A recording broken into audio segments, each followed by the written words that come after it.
I was at college, I regularly spent my summer vacation in Dehra at my grandmother's place.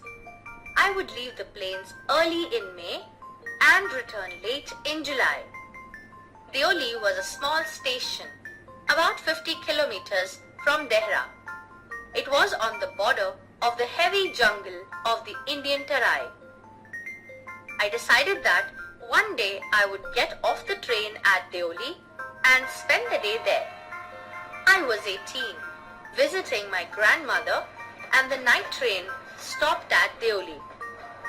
A girl came down the platform selling baskets. It was a cold morning, and the girl had a shawl across her shoulder. Her feet were bare, and her clothes were old. She was a young girl, walking gracefully towards me. When she came to my window, she stopped. She saw that I was looking at her intently, but at first she pretended not to notice. She had a pale skin, shiny black hair, and dark eyes. And then those eyes, searching and lively, met mine. She stood by my window for some time, and neither of us said anything.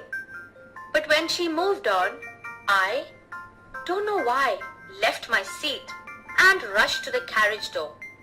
She noticed me at the door and stood waiting on the platform.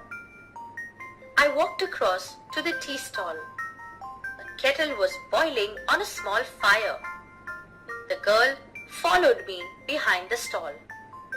"Do you want to buy a basket?" she asked. "They are very strong, made of the finest cane." "No," I said, "I don't want a basket." We stood looking at each other for a very long time.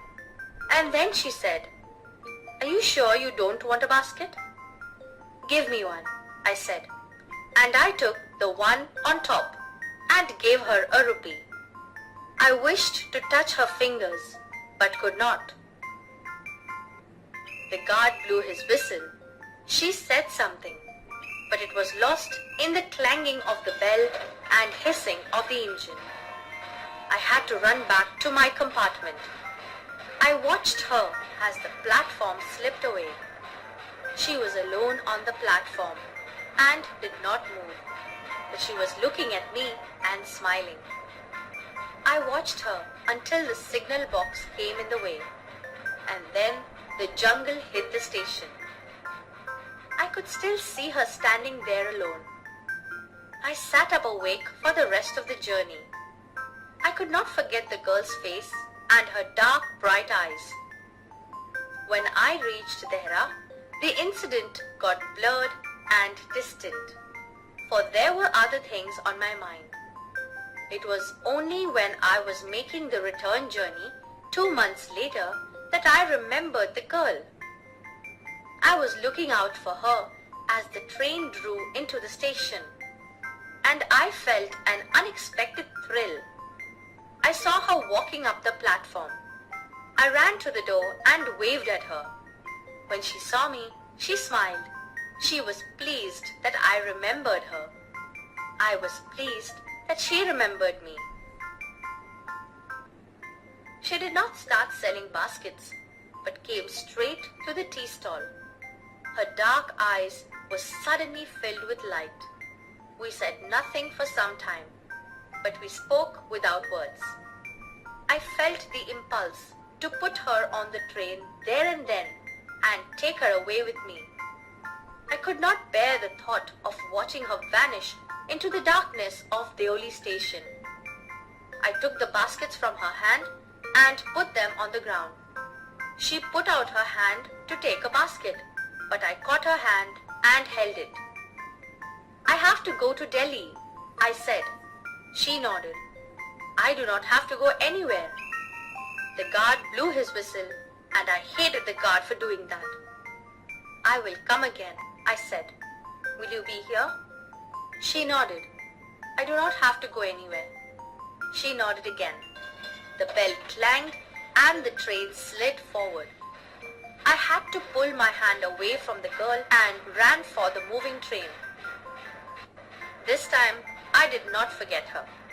She was with me for the rest of the journey and for long after. All that year, she was a bright living thing. And when the college term ended, I packed in haste and left for Dehra earlier than usual. I was nervous and anxious as the train entered Deoli. I was wondering what I should say to the girl and what I should do. I was determined that I wouldn't stand helplessly before her. The train came to Deoli and I looked up and down the platform, but I could not see the girl anywhere. I opened the door and stepped off the footboard. I was deeply disappointed. I felt I had to do something, and so I ran up to the station master and said, "Do you know the girl who used to sell baskets here?" "No, I don't," said the station master. The train was moving out of the station, and I had to run up the platform and jump for the door of my compartment. As the Deoli platform vanished, I decided that one day I would have to break journey there. I would spend a day in the town, make inquiries, and find the girl who had stolen my heart with nothing but a look from her dark, impatient eyes. In the last few years, I have passed through Deoli many times. I always look out of the window to see the same unchanged face smiling at me. But I will never break journey there. I prefer to keep hoping and dreaming and looking out of the window for the girl with the baskets waiting for me. I never break my journey at Deoli, but I pass through as often as I can. Ruskin Boy.